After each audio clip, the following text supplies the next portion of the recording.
Deixar as coisas para depois pode ser um problema que tu vem enfrentando. E se isso te atrapalha, o vídeo de hoje pode ser bem importante para ti. Beleza, pessoal? Sejam muito bem-vindos a mais um episódio de Livros para Empreendedores. E hoje a gente vai falar desse livro aqui chamado O Fim da Procrastinação. O que acontece? O autor diz que hoje o mundo inteiro enfrenta esse problema de deixar as coisas para depois ou a falta de vontade de resolver eles agora. Então vamos começar esse resumo tentando entender o que é a procrastinação.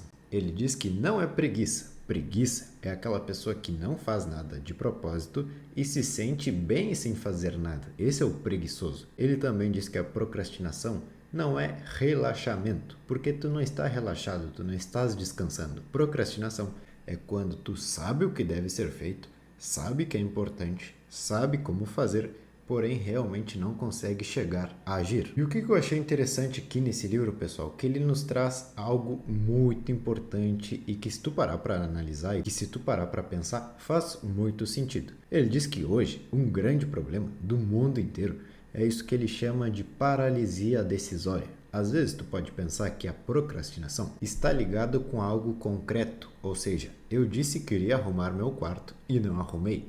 Eu disse que iria fazer meu trabalho e não fiz.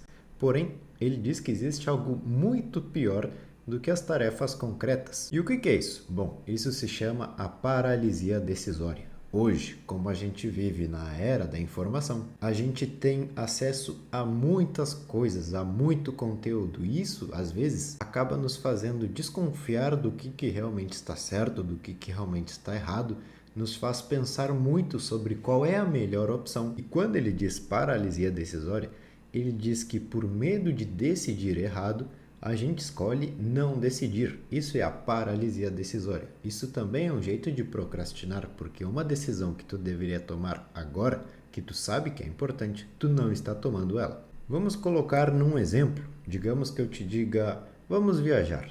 Tudo pago, não precisa se preocupar.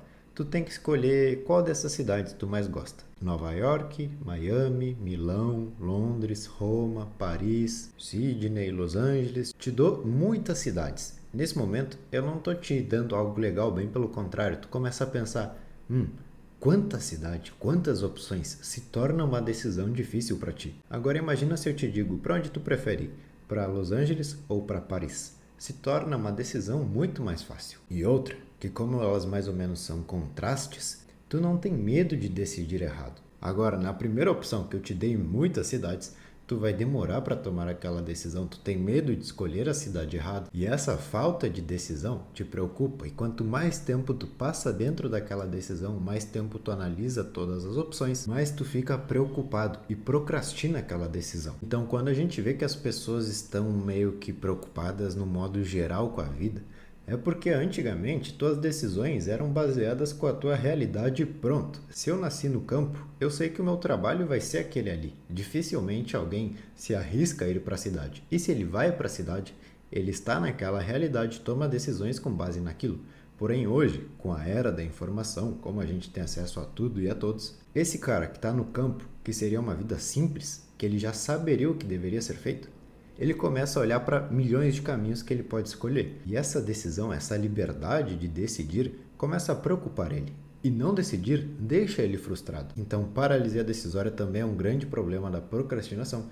E agora vamos ver 3 coisas que vocês podem fazer para não procrastinar mais, seja em decisões ou seja em tarefas concretas. A primeira de todas se chama visão pessoal. O que seria visão pessoal? Seria me imaginar como eu quero ser, me visualizar no futuro. Então eu me vejo primeiro fisicamente, um estado atlético. Eu percebo que as condições financeiras são boas. Eu percebo que é um cara de boa postura, otimista, põe as pessoas para cima. Uma vez que eu tenho essa minha visão pessoal bem definida de como eu quero ser, eu tenho uma maior facilidade para tomar decisões na vida. Por quê? Porque eu já sei onde eu quero chegar. Eu quero chegar a este modelo de pessoa. Então, cada coisa que me aparecer, eu vou começar a pensar, isso me aproxima do meu objetivo ou não? O problema, às vezes, o que preocupa as pessoas é que elas não têm essa visão pessoal bem definida. Então, quando elas têm muitas opções, elas começam a analisar cada uma delas, realmente levando em consideração todas aquelas opções. Porém, se tu já tem uma visão pessoal bem definida, tu acaba por eliminar todas aquelas que não condizem com o que tu quer. Segunda informação importante aqui, ele fala sobre as motivações. Existe a motivação extrínseca e a motivação intrínseca. Qual que é a diferença das duas e por que as duas são falhas? A extrínseca são motivações externas, ou seja, eu te digo, se tu editar esse vídeo, eu te dou R$20. Isso a gente já parte do princípio que tu não gosta daquela tarefa, ou que tu não quer fazer isso. Por isso que é necessário um fator externo, meus R$20, para que tu esteja motivado a fazer aquela tarefa. E por que isso não funciona? Porque primeiro, tu já não gosta daquela tarefa, então não é algo que vai te manter motivado a longo prazo. Segundo, que se aquela tarefa começar a te parecer algo um pouco mais complicado do que tu acreditava, tu vai começar a questionar aquela recompensa. Será mesmo que eu quero esses R$20? Então percebe que a motivação extrínseca tem vários fatores de que realmente no instante pode te motivar, mas que a longo prazo não funciona. Então se a externa não funciona, vamos ver a motivação interna, motivação intrínseca, como ele chama, que é quando eu mesmo me coloco meus objetivos. Eu vou trabalhar até poder comprar aquele carro. Mas qual que é o problema da motivação intrínseca? Porque a gente vai ficar pulando de objetivo em objetivo, e talvez a gente não esteja sendo feliz até ter aquela conquista. E o que é o pior de tudo nisso aqui? Existe algo, pessoal, prestem atenção, chamado adaptação hedônica.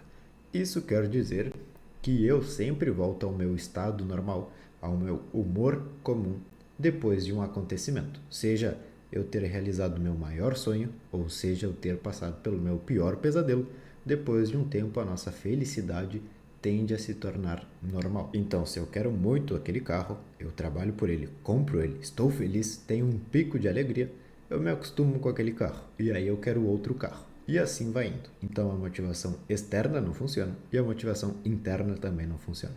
E é aí onde a gente chega na grande questão desse livro, a motivação da jornada, a motivação da caminhada. Vocês lembram da visão pessoal que a gente falou?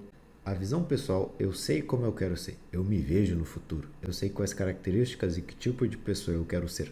Agora eu vou ter que desenvolver uma ideia chamada marcos, pequenos objetivos, para que toda semana eu me dê conta de que eu estou no caminho correto. Então vamos supor, minha visão pessoal, eu consigo me ver um ótimo estado físico, um cara que me parece treinar todos os dias. Então esse é meu marco. Essa semana eu vou treinar todos os dias. Porque eu sei que repetindo isso e atingindo esses pequenos marcos, não tem erro. Eu vou ser aquele cara. Então essa motivação da caminhada é simplesmente a gente começar a visualizar aquela pessoa que tu quer se tornar e se perguntar como que é a rotina dela. Com certeza ela se alimenta bem, com certeza ela sempre é otimista frente às dificuldades, com certeza ela trata todo mundo com respeito, com certeza ela consegue tirar o melhor potencial de cada pessoa. E que se tu começa a praticar esse teu eu do futuro hoje, tu já começa a se sentir assim. Tu percebe que tu está sendo como tu sempre sonhou ser. Então começa a definir esses pequenos marcos da tua visão pessoal lá da frente, para que tu perceba, estou no caminho correto, está valendo a pena, e tu vai ver que acaba sendo algo até que divertido. E o terceiro ponto muito importante que ele diz, nenhum atleta, nenhum empresário bem-sucedido, nenhum artista, ninguém no mundo que tem muito resultado consegue fazer algo sem entrar no estado de fluxo. O que é isso? Estado de fluxo é aquele dia, por exemplo, em que tu percebeu que tu passou o dia inteiro trabalhando concentrado, tu estava de certa forma se divertindo, resolvendo um desafio e tu nem percebeu o tempo passar. Isso é o estado de fluxo.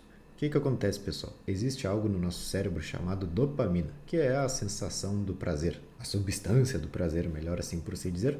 E quando a gente está muito feliz, quando a gente tem uma conquista, quando a gente está alegre, é um pico de dopamina. Porém, quando a gente está no estado de fluxo, esse estado de trabalho, de estar resolvendo um desafio, de que tu percebe que tu está no caminho correto para tua visão pessoal, o estado de fluxo ele acaba levantando tua dopamina e mantendo ela lá em cima. Por isso que tu não percebe o tempo passar, por isso que tu consegue ser mais criativo, por isso que tu consegue encontrar boas soluções para aqueles problemas. Então percebe qual que é o fim da procrastinação? Esse. Primeiro, visão pessoal. Depois, a motivação da jornada, perceber que eu estou no caminho que eu tenho que estar. E terceiro, sempre tentar entrar nesse estado de fluxo. porque desse jeito tu acaba produzindo muito, tu se diverte, tu gosta de estar fazendo aquelas tarefas e a chance de que tu atinja teus resultados são muito maiores. Então, beleza, pessoal? Esse foi o resumo fim da procrastinação. Comenta aqui se vocês gostaram de alguma dessas ideias e aqui na descrição vou deixar o link para o Leia Como Empreendedor, um conjunto de vídeos que eu gravei para que tu aprenda a tirar o melhor dos livros e o acompanhamento direto comigo pelo WhatsApp, para que a gente consiga de uma vez por todas fazer com que tu implemente o hábito da leitura na tua vida e se desenvolva bastante com os livros. E claro, se gostou, se inscreve que a gente sempre resume esse tipo de livro. Muito obrigado por assistir até aqui e até a próxima.